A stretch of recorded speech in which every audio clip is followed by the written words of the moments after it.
The Dirt with me, Mike Howell, an economics podcast where I present the down and dirty agronomic science to help grow crops and bottom lines. Inspired by economics.com, farming's go-to informational resource, I'm here to break down the latest crop nutrition research, news, and issues, helping farmers make better business decisions through actionable insights. Let's dig in. Everybody, I'm Mike Howell. I work with Nutrien. I'm the senior agronomist, and I also host The Dirt. It's a weekly podcast where we talk about agronomy and soil fertility related issues.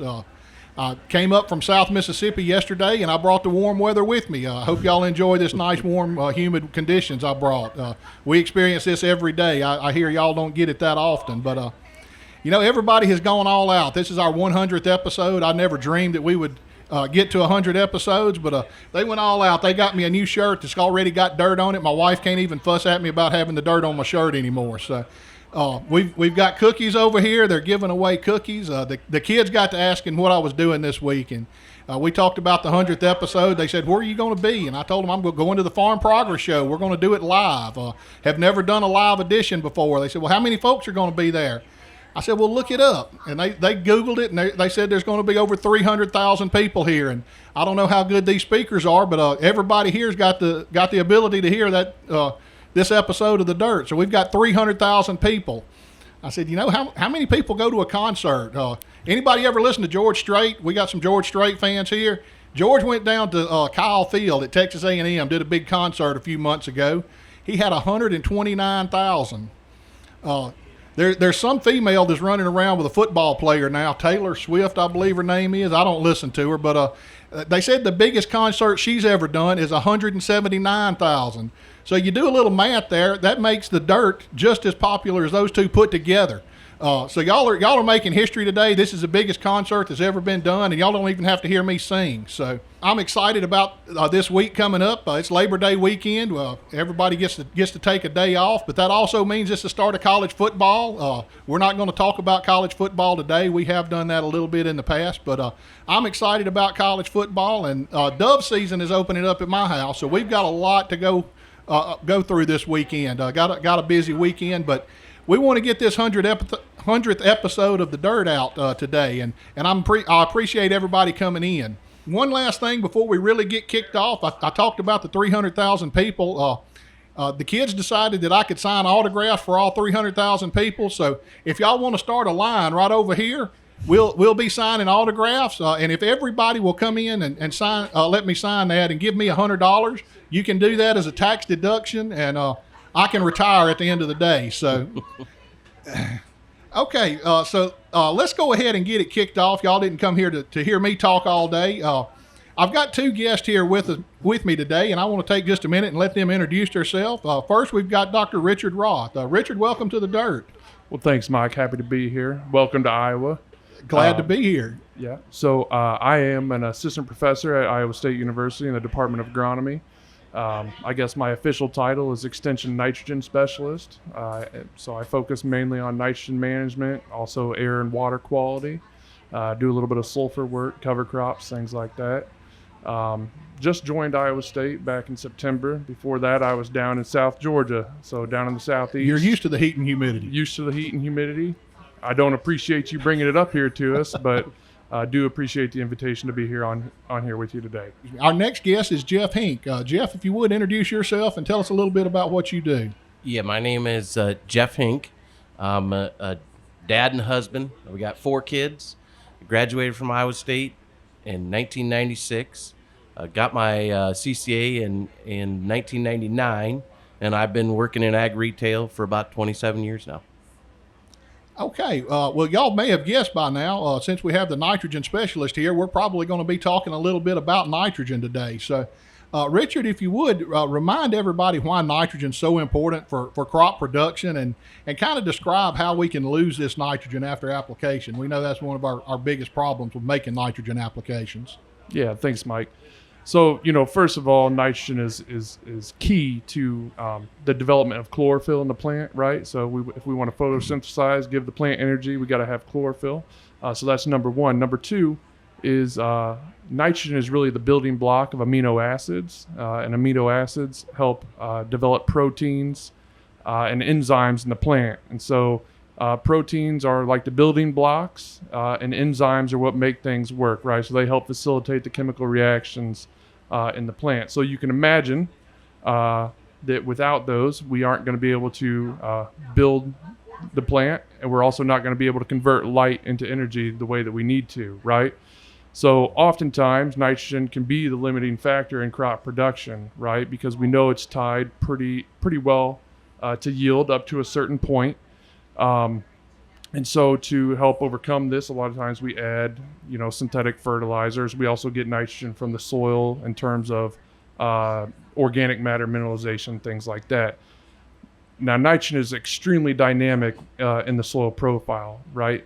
Meaning that it can move, it can transform, it can go through different processes, and we can end up losing it, just like you mentioned, right? And so typically when we think about nitrogen losses, we think about leaching, which is the downward movement of nitrate through the soil with water below the root zone. We think of denitrification, so in scenarios where we have waterlogged fields, right? The microbes need oxygen from somewhere, so they pull it from nitrate. They respire nitrogen gas into the atmosphere. So denitrification is the loss of nitrogen gas. And then finally, we think about volatilization. Generally, that occurs with ammonium, right? So we think about that a lot of times with fertilizers like urea or manure, UAN, things like that, where the ammonium converts into ammonia gas and is lost to the atmosphere as well. Okay, well, Jeff, I know you've been working here for what, 25 or 30 years now in the field of agriculture. What's the main form of nitrogen loss that y'all are worried about? What are your growers most concerned about? Well, in central Iowa, where we have the biggest issue would be big rain events. I mean, just like he was saying, anytime you have ponding and water sitting in that field, you're going to have nitrogen loss through leaching of the soil. We have problems at home, and we can actually lose nitrogen all three ways. We have such a unique system down there. If we spread broadcast urea on the surface of the soil, it's going to be 60 degrees just about any day we have, even in the middle of winter. So we can lose that nitrogen. So the other thing I would highlight here is unfortunately it's a bad stat for Iowa, but we are the number one contributor of nitrogen to surface waters that end up in the Gulf of Mexico, right? So down in the Gulf of Mexico, we have what's called the hypoxic zone, so an area of water where there's no oxygen, right? It leads to fish kills, algae blooms, things like that.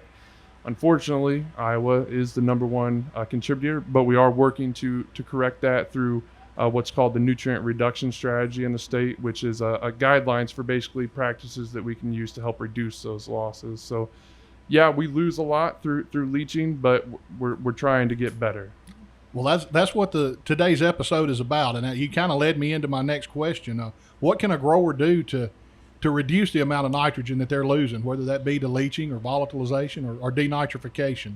I would say the biggest thing we use here is, obviously our number one source of nitrogen is fall applied, and I would say almost 99 to 100% of the growers that I'm using are putting on a nitrogen stabilizer.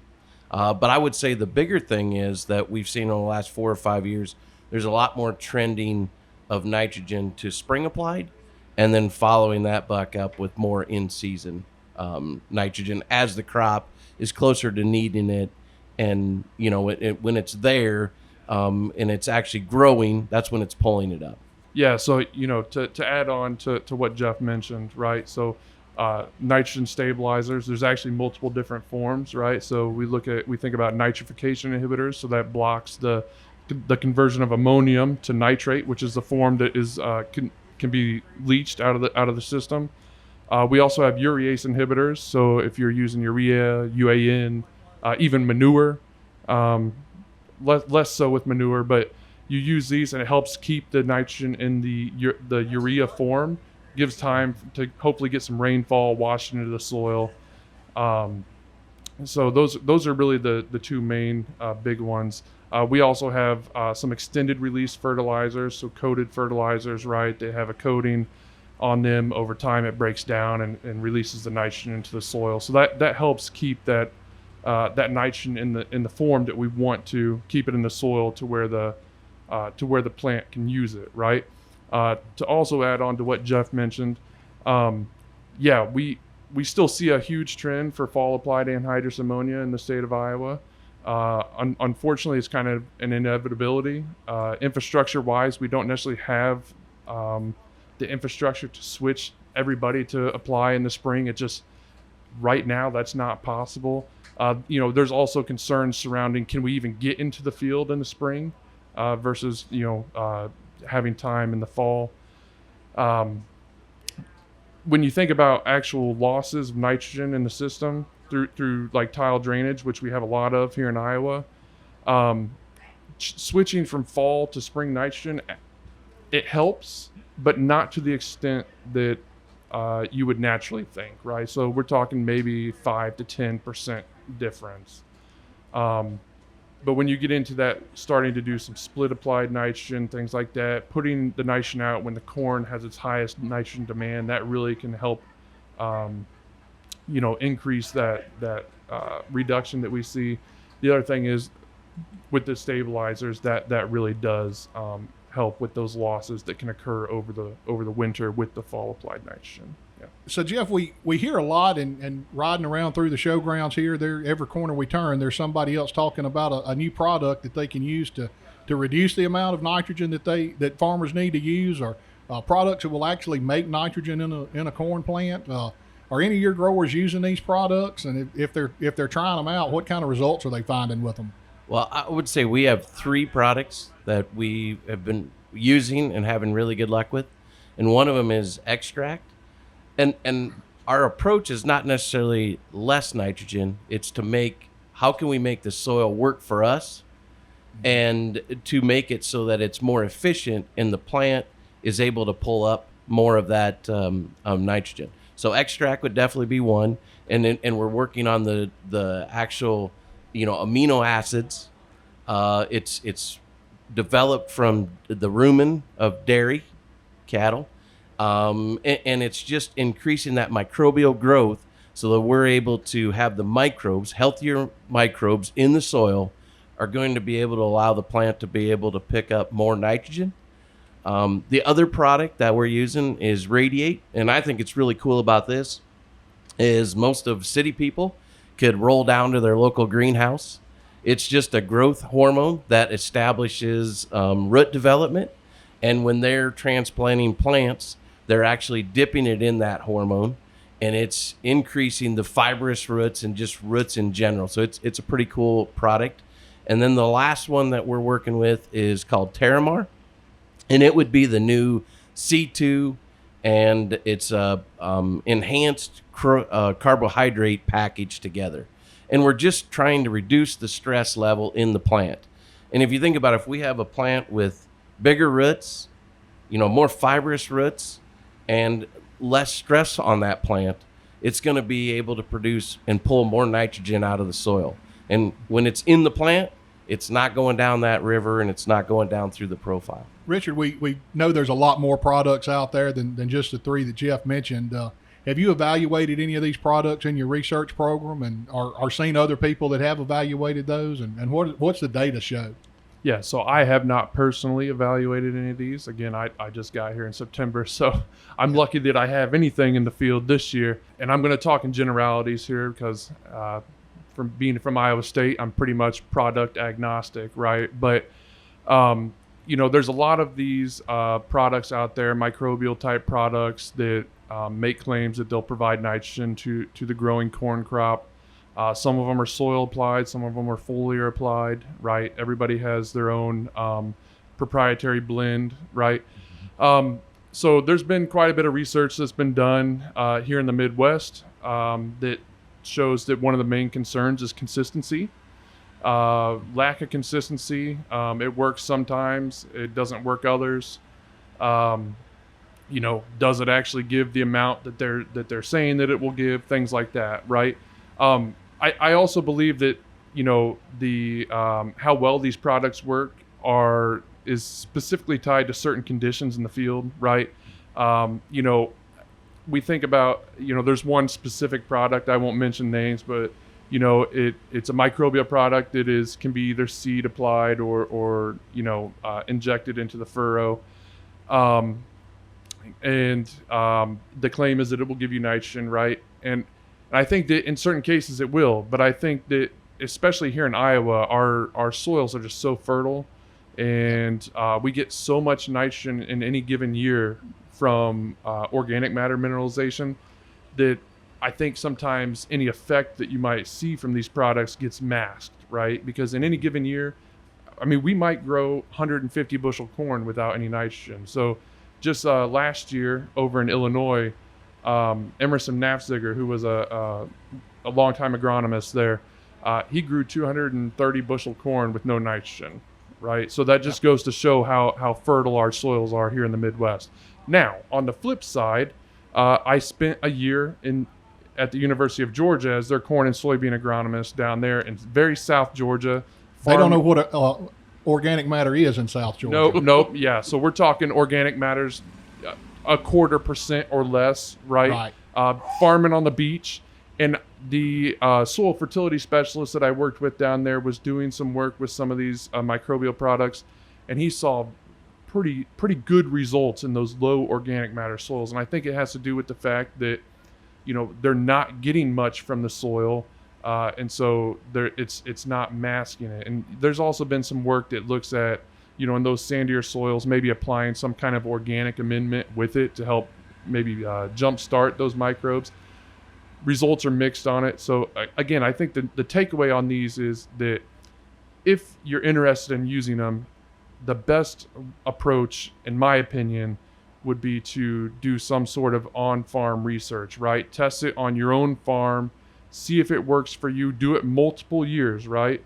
Multiple years, so you can hopefully get multiple weather conditions, things like that, and make a decision based on your own system, right? Everybody has their own system. People apply nitrogen differently, things like that, right? So if it works in your system, great, go for it, right? But I think you should approach them with caution until you test it on your own farm and know that it works.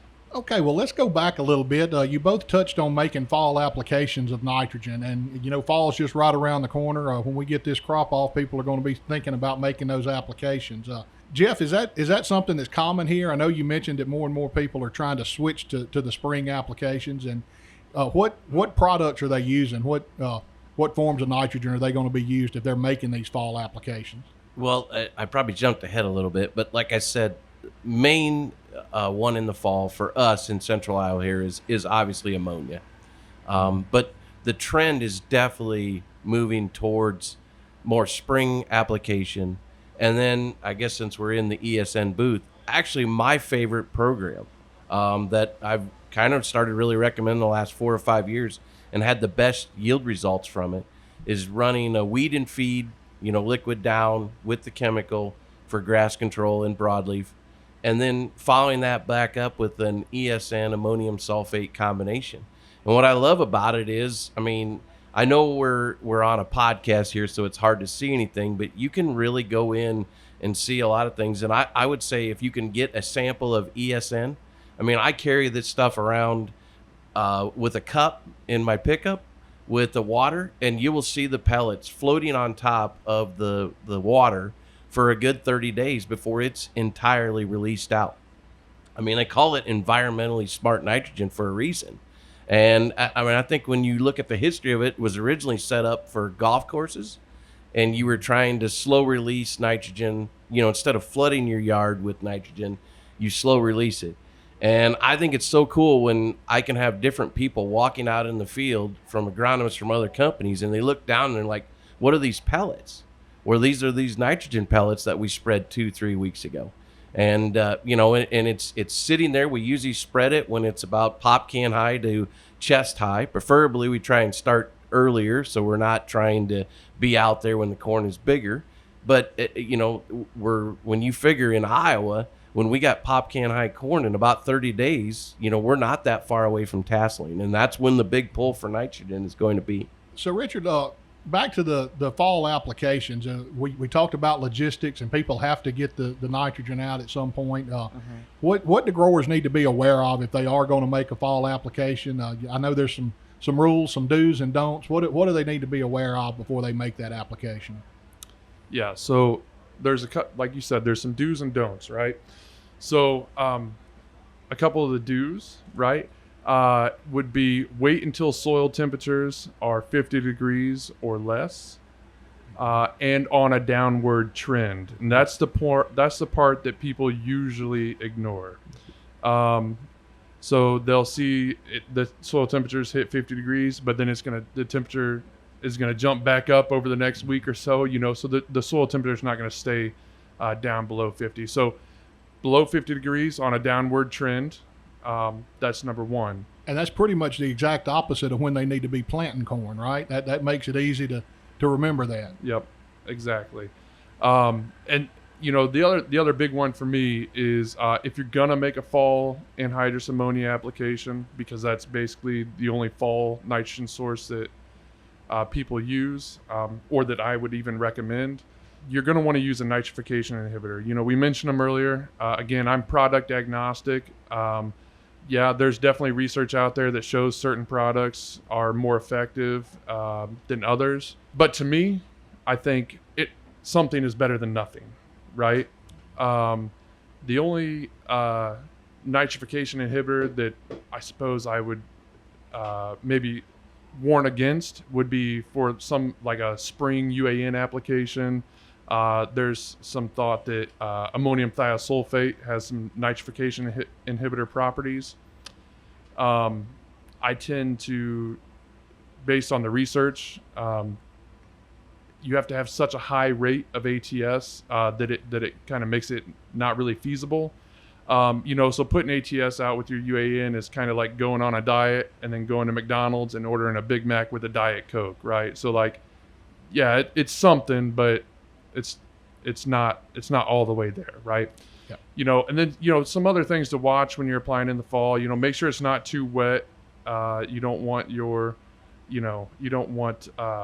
volatilization. You don't want you don't want smearing, right? You want the slits to seal.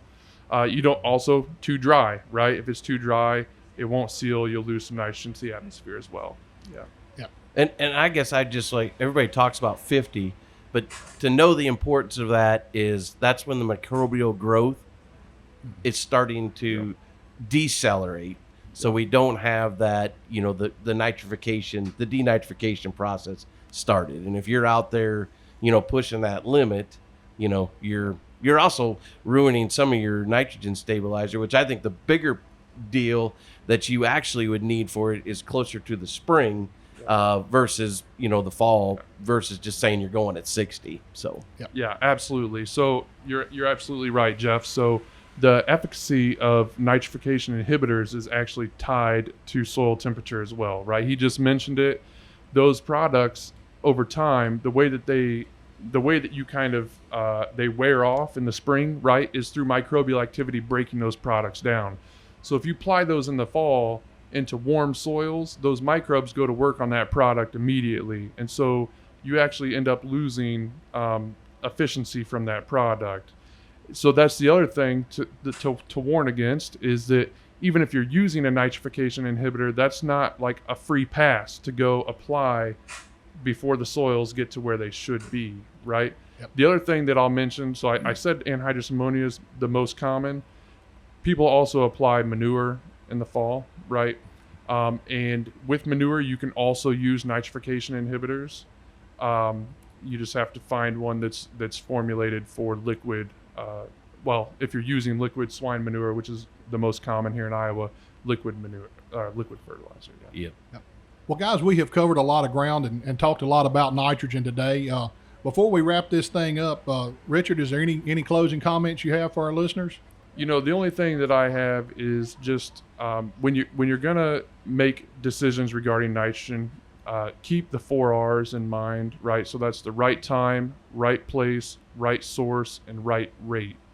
Each one of those is important. They all factor into how well your system is going to perform. They factor into how much nitrogen we can potentially lose from the system.